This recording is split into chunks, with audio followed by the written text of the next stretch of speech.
नमस्कार, आपका स्वागत है ईयर शॉट के इस पॉडकास्ट लाइफ थोड़ी फिल्मी है में। इस पॉडकास्ट में हम आपको सुनाते हैं हिंदी फिल्म के मशहूर कलाकारों के कुछ अनसुने और कुछ कम सुने किस्से। कुछ ऐसे किस्से जिनको सुनकर आपने वाह वाह की और कुछ ऐसे किस्से जिनको सुनकर आपके मुंह से सिर्फ आह निकली। मैं हूं आपका साथी विप्लव।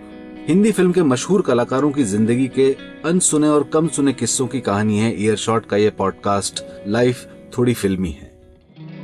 आज बात करेंगे एक ऐसे कलाकार की जो था तो बहुत ही स्मार्ट और स्टाइलिश, ठीक अपने बड़े भाई की तरह, मगर वो अपने करियर में एक ऐसी भूमिका निभा गया जिसके लिए उसने अपनी सारी जान, अपनी पूरी संपत्ति दांव पर लगा दी थी और करीब करीब 70% जल जाने के बावजूद उसने अपने आप को फिर से ठीक किया, दसियों सर्जरी करवाई और एक बार फिर कैमरे के पीछे और कैमरे के सामने एक जाबाज योद्धा की तरह खड़ा हुआ। इस योद्धा का नाम है संजय खान। संजय के बड़े भाई फिरोज का हिंदी फिल्मों में अपना ही रुतबा था, लेकिन संजय की जिंदगी की अपनी अलग दास्तान थी। संजय बचपन में काफी बीमार रहते थे, इसलिए उन्हें उनकी बड़ी बहन और जीजा के पास मुंबई भेज दिया गया था, क्योंकि बैंगलोर का ठंडा क्लाइमेट उनके लिए मुफीद नहीं था। लंबी ट्रेन यात्रा के बाद संजय मुंबई पहुंचे। शहर उन्हें एकदम पसंद आ गया। धीरे धीरे आस पड़ोस में दोस्ती भी बढ़ गई। कुछ समय बाद फिरोज भी मुंबई आ गए, क्योंकि उस वक्त प्लान ये था कि फिरोज जर्मनी जाएंगे इंजीनियरिंग की पढ़ाई करने। फिरोज के जाने में थोड़ा समय था, तो जैसा कि फिरोज की आदत थी, उनके कई दोस्त बन गए, गर्लफ्रेंड्स बन गई। संजय के घर के पास एक फ्रांसीसी आदमी रहा करता था। वो हिप्पी था और मुंबई में कुछ दिन गुजार रहा था। संजय की उनसे दोस्ती हो गई तो उसने संजय को कराटे और आत्मरक्षा के गुर सिखाए। संजय के घर के पास की बिल्डिंग में एक ड्राइवर रहा करता था जो अक्सर संजय का मजाक उड़ाता था। एक बार संजय अपने मित्र सरवर और जायदा के साथ उस बिल्डिंग के पास से गुजर रहे थे। उस ड्राइवर को पता नहीं क्या हुआ, उसने चाकू निकाला और संजय पर हमला कर दिया। संजय को चोट आई, मगर उन्हें अचानक फ्रांसीसी हिप्पी की ट्रेनिंग याद आ गई। संजय ने अपनी उंगलियां अनीस की आंखों में घुसा दी। ड्राइवर अनीस वहां से भाग खड़ा हुआ। हालांकि केस दर्ज हुआ और किसी तरह संजय के भाई फिरोज को अनीस का पता मिल गया। पुलिस और फिरोज ने वो गैराज घेर लिया। फिरोज ने पुलिस से 5 मिनट मांगे और अंदर घुसकर गैराज का कमरा बंद कर लिया। 5 मिनट बाद फिरोज एक लहूलुहान अनीस को घसीट कर बाहर लाया और पुलिस के हवाले कर दिया। कुछ दिनों बाद हालांकि संजय ने केस वापस ले लिया था, क्योंकि उन्हें पता चला कि अनीस के बाल बच्चे हैं और अनीस ने भी बाहर आकर माफी मांगी। लेकिन मजे की बात यह है कि संजय को आखिर तक ये पता ही नहीं चला कि अनीस को उनसे दुश्मनी क्या थी। संजय की जिंदगी में इसी तरह का एक और मजेदार किस्सा है जो उनके फैंडम से रिलेटेड है। संजय बचपन से राज कपूर के फैन थे। बैंगलोर में संजय और रणधीर कपूर की दोस्ती थी। इस चक्कर में जब संजय मुंबई शिफ्ट हो गए तो रणधीर ने उन्हें राज कपूर की फेमस होली पार्टी में इनवाइट किया। संजय को पता नहीं था, उन्होंने गलती में वहां पर भांग वाली ठंडाई पी ली और पूरी पार्टी में अजीब अजीब बातें करते रहे। बरसों बाद संजय ने जब अपनी पहली फिल्म बनाई चांदी सोना, तो उस फिल्म में राज कपूर साहब को एक गेस्ट रोल की दरखास्त की। राज कपूर साहब तुरंत मान गए। 3 दिन की शूटिंग हुई और संजय ने जब राज साहब से मेहनताने की बात की तो राज साहब ने बड़े मजे के अंदाज में कहा, अब्बास संजय का असली नाम था, अब्बास मैं तुमसे पैसे नहीं लूंगा। अगर मेरा भाई शशि मुझसे ये रोल करने के लिए कहता तो मैं उससे पैसे लेता क्या? ये बात सुनकर संजय भावुक हो गए। उन्होंने अपने आदर्श को सलाम किया मन ही मन, और जब अगली फिल्म बनाई अब्दुल्ला तो उन्हें एक बड़े रोल के लिए साइन किया। इस बार शूटिंग से पहले उनका मेहनताना पूछा। राज कपूर तब भी मस्ती में रहते थे। उन्होंने एक बार बात करते करते बड़ी भारी रकम संजय को बता दी। संजय ने आव देखा न ताव आंख बंद करके हाँ कर दी। जैसे ही संजय ने हाँ की, राज जी शर्मिंदा हो गए। इस पर संजय ने कहा, यह पठान की जुबान है, आप और मैं दोनों पठान, एक हिंदू एक मुसलमान, अब मेहनताना तो यही रहेगा। वर्षों बाद जब राज कपूर हॉस्पिटल में थे तो संजय ने उन्हें अपनी पत्नी कृष्णा जी पर गुस्सा करते देखा। Actually Raj Kapoor bed ridden थे, पर उनका फेवरेट परफ्यूम 4711 वो खत्म हो गया था और उनकी नई बॉटल आ नहीं पाई थी, इसलिए राज जी कृष्णा जी से झगड़ा कर रहे थे। संजय तुरंत कमरे के अंदर गए और बीच बचाव किया और कहा कि मैं आपको तुरंत ये परफ्यूम मंगा देता हूँ। संजय ने अपने दोस्त को दुबई फोन किया और इस परफ्यूम की एक नई बोतल मंगा ली। बोतल संजय तक पहुंचती, लेकिन उससे पहले राज कपूर साहब को दादा साहब फाल्के पुरस्कार ग्रहण करने दिल्ली जाना था और वो चले गए थे। उसी समारोह में राज कपूर साहब की तबीयत बहुत ज़्यादा खराब हो गई। उन्हें मुंबई वापस लाया गया और कुछ समय बाद वो गुजर गए। संजय को समझ नहीं आ रहा था, वो परफ्यूम की बोतल उन्हीं के पास रह गई थी। लेकिन वो चुपचाप एक दिन कृष्णा जी से मिलने चले गए और उन्हें परफ्यूम की बोतल देकर वापस घर आ गए। राज कपूर जी का अंतिम संस्कार हुआ। संजय बहुत रोए। फिर कुछ दिन बाद कृष्णा जी ने संजय को फोन किया और कहा, संजय, राज जी के अंतिम संस्कार के समय जो उन्हें अंतिम स्नान दिया ना, उसके बाद तुम्हारा दिया हुआ परफ्यूम लगाकर उन्हें हमने अंतिम विदाई दी है। अपने पिता के बाद सबसे अधिक सम्मान राज कपूर का करने वाले संजय के लिए एक बहुत भावुक क्षण था। संजय फिर रो पड़े। वैसे तो फिरोज, संजय और अकबर खान की पूरी फैमिली में कई फिल्मी सितारे हैं, लेकिन ये बात शायद ही कोई जानता है कि संजय खान वो शख्स है जिसकी वजह से हिंदुस्तान को एक ऐसी जोड़ी मिली जिसको देखकर लोग दशकों तक इश्क से रश्क करते रहे। वो जोड़ी थी शर्मिला टैगोर और नवाब मंसूर अली खान पटौदी की। संजय एक फिल्म कर रहे थे, मिलन की रात, जिसमें उनकी हीरोइन थी शर्मिला, और संजय के खास दोस्तों में शामिल थे नवाब ऑफ पटौदी। नवाब साहब ने संजय से कहकर शर्मिला तक एक संदेशा पहुंचवाया। वहीं शर्मिला ने भी नवाब साहब के बारे में संजय से ही दरियाफ्त की। संजय समझ गए कि इश्क दोनों तरफ है। दोनों की मुलाकात संजय ने करवाई और फिर जैसा कहते हैं, द रेस्ट इज हिस्ट्री। मशहूर फिल्म पत्रकार देवयानी चौबल संजय के भाई फिरोज की बड़ी अच्छी दोस्त थी और संजय से भी उनके अच्छे संबंध थे। शर्मिला और नवाब पटौदी की प्रेम कहानी पर वो एक आर्टिकल लिख रही थी और उस सिलसिले में वो संजय से प्रेम कहानी की डिटेल्स जानना चाहती थी। संजय ने कुछ ज्यादा तो नहीं बताया, लेकिन उस आर्टिकल की हेडलाइन क्या हो, इस बात पर देवयानी ने संजय से कहा कि तुम्हें ही ये हेडलाइन देनी पड़ेगी। तो संजय ने कहा, शर्मिला बड़ी सेक्सी हैं और उनकी शाही खानदान में शादी हो रही है, तो तुम्हें हेडलाइन रखना चाहिए हर सेक्सीलेंसी। और इसी हेडलाइन को अखबार में अगले दिन छापा गया। संजय मूलतः पठान थे। शराब और गुस्सा उनकी पहली पसंद थे। एक समय ऐसा आया कि जब वो अपनी फिल्म अब्दुल्ला की शूटिंग जैसलमेर में कर रहे थे तो उन्होंने अपनी फिल्म की हीरोइन जीनत अमान से निकाह कर लिया था। कुछ 3 साल तक चला उनका यह प्रेम संबंध बड़ा विचित्र था। जीनत अमान पूरी तरह से संजय खान के प्रति डिवोटेड थी, लेकिन संजय अक्सर उन पे गुस्सा करते थे, उन्हें मारते थे। अब्दुल्ला की शूटिंग में रोमांस पीक पर था, शादी हो गई, लेकिन संजय खान पहले से शादीशुदा थे। उनकी शादी जरीन खान से हो चुकी थी, उनके बच्चे भी थे।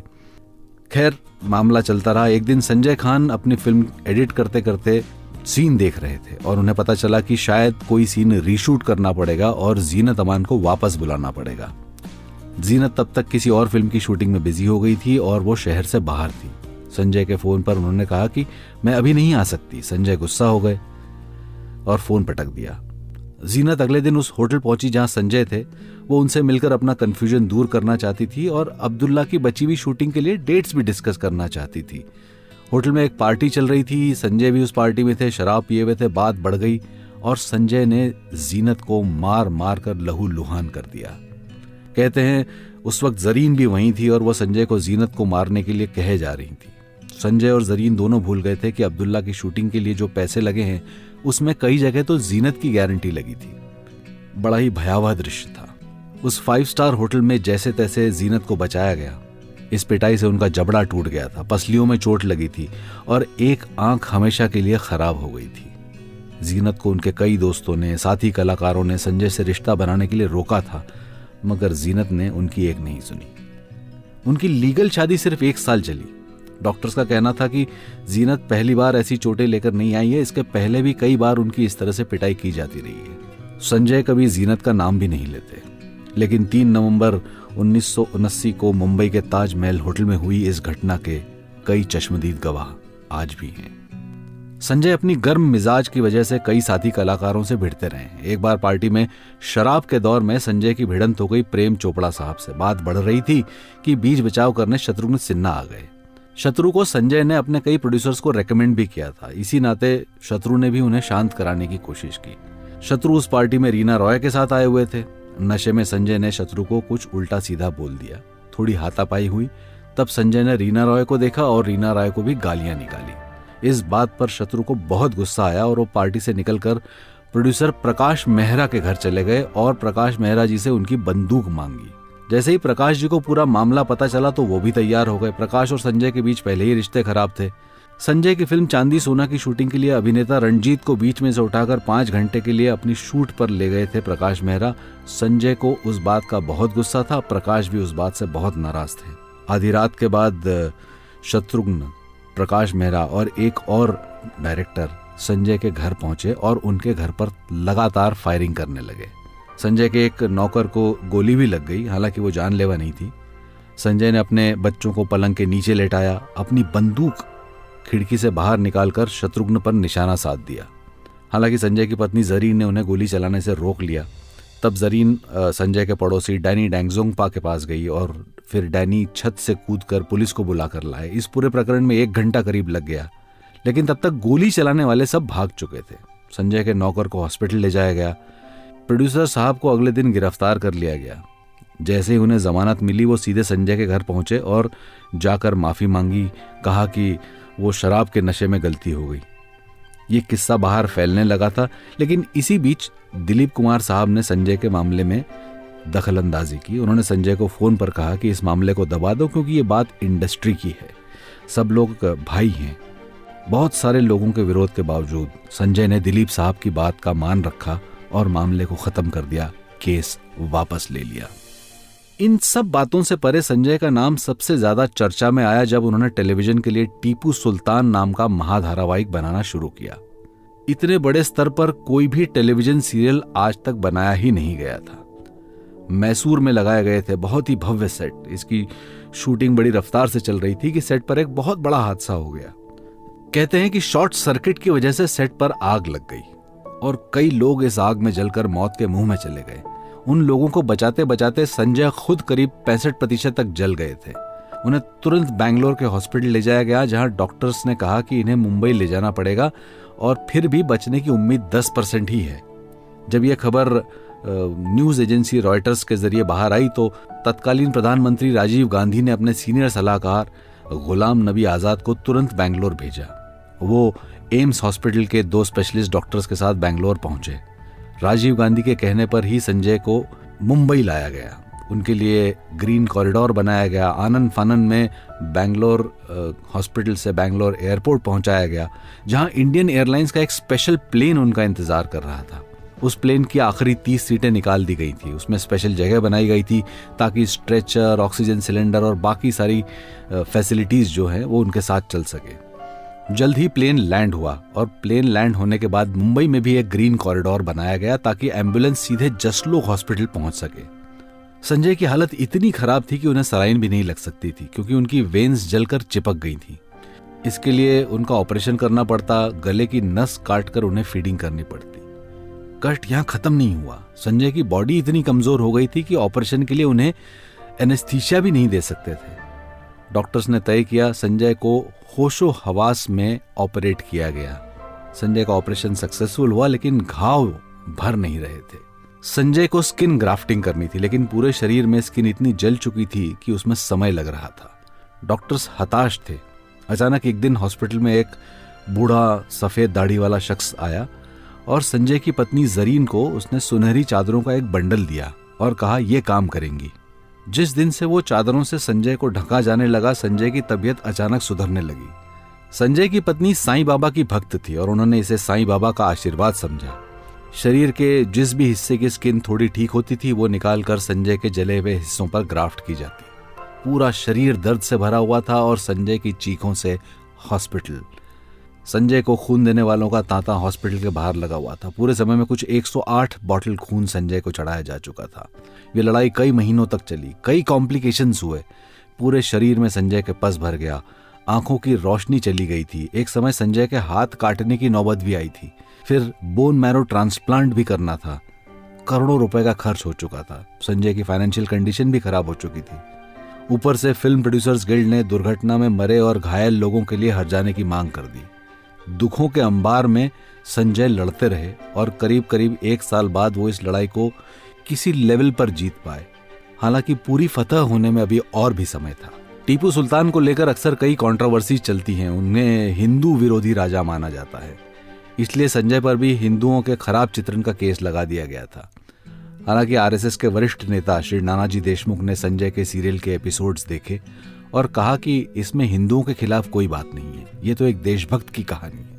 ये वाली लड़ाई भी संजय एक बार जीत गए और टीपू सुल्तान को अंततः टीवी पर दिखाया गया। संजय ने इसके बाद भी कई टीवी सीरियल्स बनाए। वो अपने बेटे जायद को लेकर भी फिल्म बनाना चाहते थे। उनके मन में एक ड्रीम प्रोजेक्ट अभी भी है। हालांकि जायद एक्टिंग के तौर में कुछ कर नहीं पाए और वो प्रोजेक्ट अभी कहीं फाइलों में दफन है। संजय का अदम्य साहस, जीवट और जिंदगी से लड़ने की ताकत, ये दफन नहीं हो पाई है। संजय शायद फिर वापसी करें एक और मैग्नम ओपस के साथ। संजय जैसा बहादुर हिंदी फिल्म इंडस्ट्री में तो अभी तक कोई नजर नहीं आया है।